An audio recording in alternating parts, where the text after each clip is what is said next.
strategies on publicity, publishing, and platform building. So listen up to hear how to get booked on media places and on superstar stages. Now, here's your host, Pam Perry.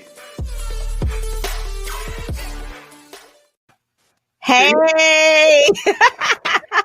this is Pam Perry, and I am so excited today. Today is like one of the first guests that we actually have on the Get Out There and Get Known podcast. And I told her about a couple of weeks ago, I said, I want you as my first guest because she is the killer pitch master, right? She is Precious Williams, Precious L. Williams. And let me tell you, I'm going to read the full bio because she was featured in Speakers Magazine.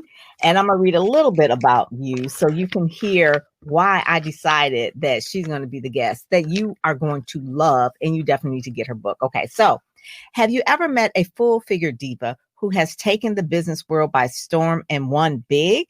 Well, now you have. Precious L. Williams, also affectionately known as Killer Pitch Master, hashtag that, and can help you slay all competition with her killer elevator pitches, media pitches, and investor pitches, okay? Precious is a world-class master communicator who works with successful entrepreneurs and speakers and helps them take their professional pitching and speaking skills to the next level. Now, just reading this makes you excited. So you know she's going to like talk about how she does these pitches. So then we talk about over 25 years of experience in creating unique speaking and public speaking techniques. Williams is also known for her innovative training programs and services to her clients and sales teams at Fortune 100 companies like Google, Microsoft, and LinkedIn, etc. Okay. A 13-time, that's not an unlucky number for some, that's an unlucky number for some people, but a lucky number for her. 13-time National Business Elevator Pitch Champion. Williams has been on top television shows and publications for her pitching, branding, and professional speaking skills. She was featured on season 8 of ABC's, you heard of it, Shark Tank, Forbes Magazine, CNN, ABC, MSNBC, Wall Street Journal, and the movie Leap, as well as several others around the world. Last year, she became the best-selling author of the #1 book, and this is what I really want you all to get.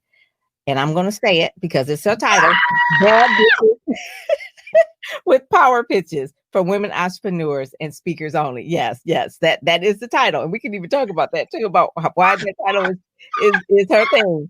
So the philosophy of her killer pitch is evident in strategic and personalized creative communication and presentation solutions Williams puts forth. She's a graduate of Spelman, HBCU College, and Rutgers School of Law. So she's got a law degree and lives in Brooklyn, New York. So to learn more about Perfect Pitches by Precious, please visit perfectpitchesbyprecious.com. I love it. I love it. Get it. I've got to get over to my LinkedIn family over here. Hold on. So, Precious, the first thing I want you to talk about is that book. Okay, and how it came up with Bad Bitches. What made you decide to do that Bad Bitches thing? You know what? I'm the 2013 winner of the Black Enterprise Elevator Pitch Competition. And right after Robert Townsend and MC Light, were crowning me, giving me the big check and everything, I went backstage and you could hear whispers about, that's a bad bitch right there. That's a bad bitch. And, listen, I'm from St. Louis. I was just kind of like, is that a bad thing? Like, I didn't know. But there was so much admiration for me. And I was like, And again, this is 2013. And so ever since then, it just kind of stood in my mind. It kind of stood in my mind. Like if I ever was to write a book, I just think Bad Bitches and Power Pitches worked. Now, I didn't write my first book until 2019. So it tells you it was 6 years in the making. And the reason why I love the title so much, and even if it caused a lot of trauma, drama, and stress, is because I'm a woman of a certain age now. And some people will make you feel like you have an expiration date. And I'm like, that's not true. I won my competitions in my 30s, not in my 20s, not in my teens. I'm not a millennial, and I'm as bad as they come.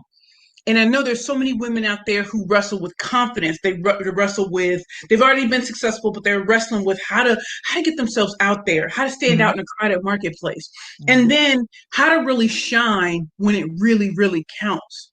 I started with negative $400 when I started my first company. And I used pitching to get me on national television, to a $500,000 check, to being a 13-time champion, to being on all these shows and movies around the world. So I want to take people on my journey. So, yeah. So one of the things you talked about was the confidence. What happened? Yes.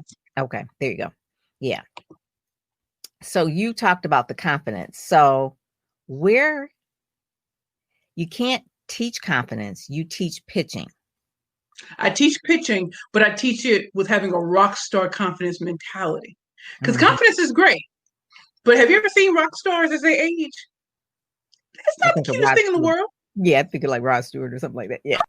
They may not be the cutest things in the world, but women and still are enamored with someone who's in their gift, in their zone of genius. When I'm talking about Perfect Pitches by Precious, when I'm talking about Curvy Girls Lingerie, when I'm talking about anything that I like to bring that energy. And it is intoxicating when you see confidence. Some people are like, oh, they confuse it for arrogance. I'm like, true confidence should make you feel some type of way because most people don't have it. I love it. I love it. So you, first of all, Curvy Girls. So that was the first business, right? So Curvy the first business, the ultimate shopping experience for full-figure divas and plus-size fashionistas. Oh my God, I love it. Now, I see. That's what I'm saying. So when you are pitching, and we're talking about pitching the media, because you pitch in pitch competitions to get the money. But if you pitch media, they get on the show, and then that eventually leads to money if you know how to work it right. So definitely, you have this thing where it's eloquent with the words. So tell me about where that came from. Was it a natural gift? Were you a poet when you were younger? Did you listen to a lot of, you're from Brooklyn? Did you listen to a lot of rap music? I don't know if I'm from St. Louis, Missouri. I'm from St. Louis, Missouri. You're from St. Louis? So I've only been in Brooklyn since 2008. Okay. So, all right. But when I was growing up, I was very abused as a child. Okay. And so I was always in my room. And for some reason, my mother had Harlequin romance novels. Listen, I've never been under the illusion that he's coming up on a white horse. I've never been that, but I read everything in that room. And when I was little, I used to think, I'm going to be a talk show host. I'm going to write the great American novel. I just knew, right? And as I grew, I started writing poetry. And my poetry, when people were like, you write like a rapper. And I'm like, I do got bars. I'll get Drake a run from his money. But I just, the more I wrote, and I know I speak in sound bites at times. I know you teach that too. Like when you're in the media, you got to speak in sound bites, but you have to make it catchy. You have to have some people like, okay, that's why she's the killer pitch master. She knows how to rhyme on time. She knows how to do this very well. And also speak in sound bites because you don't have a lot of time. Did I know that my first speaking engagement was when I was 16 years old before the mayor of the city of St. Louis. I did not write my speech. My English teacher wrote my speech. My second speaking engagement was for the governor of Missouri. So I always look back and think, did I have a Barack Obama moment before? And I was 16 years old. I didn't take it seriously. It wasn't until my late 20s where I realized I do have a gift. And reading all those romance novels, reading everything in my room. My grandparents, when I went to go live with them, we had the